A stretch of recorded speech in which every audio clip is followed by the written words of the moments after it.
Hi, good morning everyone. My name is Olutofunmi Olaoye, and for my 6-minute talk today, I'll be talking to you guys about solar energy.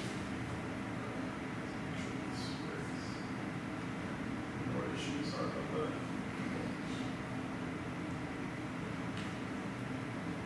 that. Okay, so for my presentation today, I'll be talking over what solar energy is, the different types of solar energy, the advantages and the disadvantages using solar energy, the real-world applications, and what we imagine to be the future of solar energy. So going over what this is. So solar energy refers to the energy that's produced by the sun and can be harnessed for human use.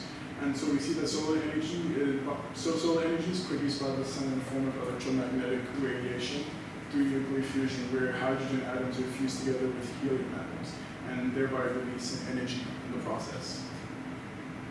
And so a couple fun facts. So did you guys know that the amount of solar energy that reaches the Earth in the span of 1 hour is enough to power the entire world for an entire year? And so that's the amount of energy that's being radiated by the sun, and then in return, that's what we receive on Earth. And so solar energy can be harnessed by solar panels today, which converts sunlight into electricity.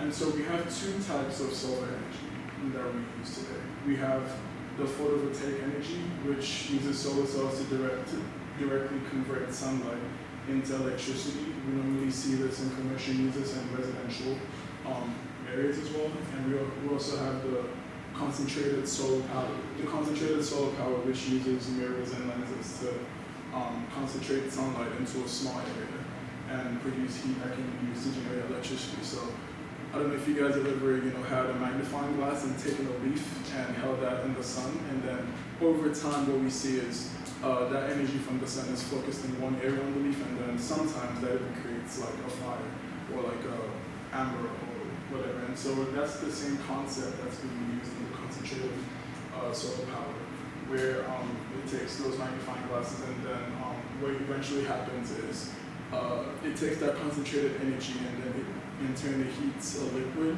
and then that liquid transfers into like a tank or a reservoir, where it's then used to heat up water, and then that steam is used to power a turbine, which in turn is used to generate electricity.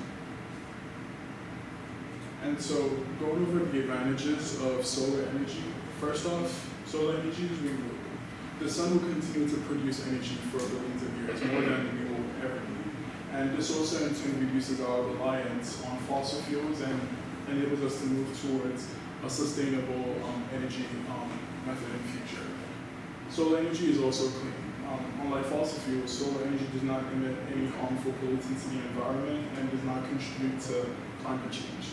And so solar energy produces no carbon emissions, which help reduce greenhouse gas emissions and also help to mitigate climate change. And so the use of solar energy, converted to solar energy, also helps us to fight climate change, for those listening. And so going into the disadvantages of solar energy. First off, it requires a lot of high upfront costs to convert to solar energy. And so, whenever solar farms have to be built, we don't necessarily, it's usually really expensive to acquire those resources, and so having those type of setups early are really expensive to do, but in the long run, we eventually see the benefits of that. We also have intermittent power production, and so the production of solar energy and the generation of electricity can be affected due to weather conditions. I mean, in days where we don't have adequate sunlight, we have cloud covers, and we have shade, and angles of the sun are not necessarily beneficial to how we have our solar farms set up. On days like that, we lose some of the benefits of gaining solar power. It's not quite as effective. And we also have the land use requirements for making solar farms. It is a large-scale product for it to be effective, and so it requires a lot of land at times to come up with meaningful impacts.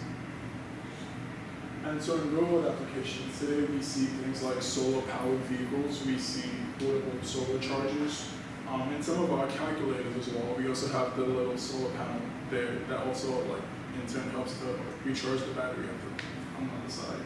And then we also have rural and disaster relief areas. And so in places where, they're not adequately connected to the national grid, solar energy becomes highly effective and useful in allowing those areas and those remote locations to have access to electricity.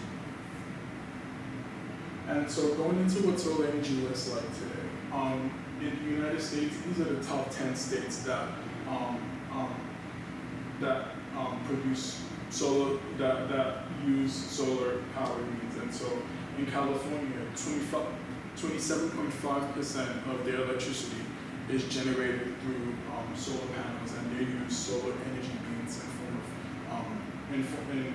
in generating their electricity in the state. And then we have 9 other states that also use solar energy. And in terms of how much solar capacity they can carry, in California, they produce about 47,000 megawatts in solar energy and electricity. And so going into the future of solar electricity, we'll be seeing advancements in technology and more efficient and affordable means, and